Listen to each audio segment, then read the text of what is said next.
প্রায় 2 দশক পর কলকাতায় ফিরলেন সাহিত্যিক তাসলিমা নাসরিন। ফুল উত্তরীয়তে বরণ করা হলো সাহিত্যিককে, উদ্বোধন করা হলো তার বই, কবিতা পাঠে। বক্তব্যে ঝরে পড়ল আবেগ। 2 দশক আগে তার নির্বাসন নিয়ে ধরা পড়ল আক্ষেপ। বামেদের ভূমিকা নিয়েও প্রশ্ন তুললেন সাহিত্যিক তাসলিমা নাসরিন।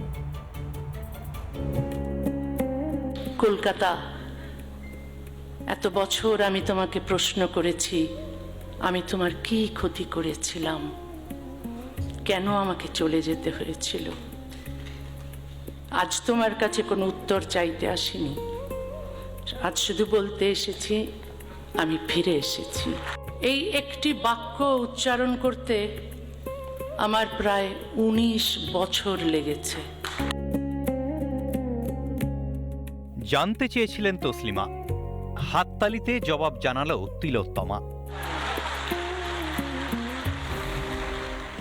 সেই কণ্ঠস্বর, মন্ত্রমুগ্ধ শ্রোতা। এলইডি স্ক্রিনে ভেসে উঠছে হাওড়া ব্রিজের ছবি। 19 বছর পর পরিবর্তনের বঙ্গে ফেরা হলো সাহিত্যিক তাসলিমা নাসরিনের। আমি এমন একটা দিনের স্বপ্ন দেখি যেদিন কোনো লেখককে তার লেখার জন্য পুলিশের পাহারায় চলতে হবে না, কোনো মুক্ত চিন্তককে সত্য উচ্চারণের অপরাধে দেশ ত্যাগ করতে হবে না।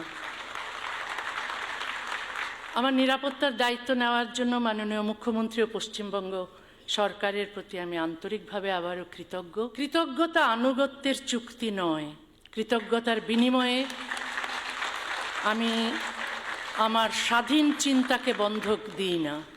পশ্চিমবঙ্গে আপনি স্বাগত। আপনি লেখিকা, আপনার লেখা সবাই পড়ে, আপনার গুণগ্রাহীর সংখ্যা প্রচুর। আপনি যখনই মনে করবেন বারে বারে আসবেন, সুরক্ষিত পশ্চিমবঙ্গে আপনাকে নিরাপত্তা দেওয়ার দায়িত্ব রাজ্যের মুখ্যমন্ত্রী তথা পুলিশ মন্ত্রী শুভেন্দু অধিকারীর। বাম জমানায় সাহিত্যিকের কণ্ঠরোধ, রাতারাতি যেতে হয় নির্বাসনে। তৃণমূল জমানাতেও সেই ধারা একই থেকেছে। সরকার বদলের 2.5 মাসের মধ্যে সেই বাংলায় দ্বিখণ্ডিতের লেখিকা। 2 দশক পর সেই কলকাতাতেই বাম বিচারিতার মুখোশ খুললেন সাহিত্যিক। মুসলিম সমাজকে অন্ধকারে রাখতে শুধু ইসলামী উগ্রপন্থীরাই সক্রিয় নন, তথাকথিত প্রগতিশীল ও বামপন্থীদের একটি অংশ এই অচলাবস্থাকে রক্ষা করেন।